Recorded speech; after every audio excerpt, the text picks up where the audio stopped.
হায় আল্লাহ, আজকে 50তম দিন হচ্ছে ওসমান হাদি ভাইয়ের এখনো যারা খুন করেছে আমরা তাদেরকে বিচারের কাঠ গড়ায় দাঁড় করাতে পারি না। হায় আল্লাহ, তুমি বিচার দিনের মানে যারা তাকে হাদি ভাইকে হত্যা করেছে তুমি তাদের বিচারের ভার তোমার নিজ হাতে নিয়ে নাও আল্লাহ। আল্লাহ, তুমি তাদেরকে এমন শাস্তি পৃথিবীর বাসীর সামনে দাও যাতে পৃথিবীতে আর কোনো ব্যক্তি এই ধরনের যারা ইসলামের পক্ষে লড়াই করে তাদেরকে গুলি করার সাহস না পায়। বাংলাদেশ থেকে জুলুমতন্ত্রের অবসান ঘটাও।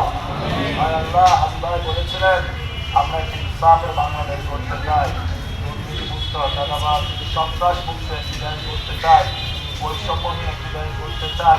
উনি যে স্বপ্ন দেখিয়েছেন সেই স্বপ্নের কথা আমাদেরকে কবুল করো আল্লাহ। ওসমান হাদি ভাইয়ের একজন মাসুম বাচ্চা রয়েছেন, তিনি আব্বা বলে একটু ডাকতে পারছেন না, আর আব্বা কবরে শুয়ে আছে। তারপরে দেশের জন্য লড়াই করেছিলেন। আল্লাহ, আমাদেরকে ওসমান হাদি ভাইয়ের বিচার করার বিচার করে যারা তাদেরকে ভুল করেছে, হায় আল্লাহ আমাদেরকে আগামী দিনগুলোতে আজাদির মিছিল নিয়ে যারা জালিম শাহীর তখ্তে বসেছে তাদের তখ্তে তাদের ভাঙার তৌফিক দান করো।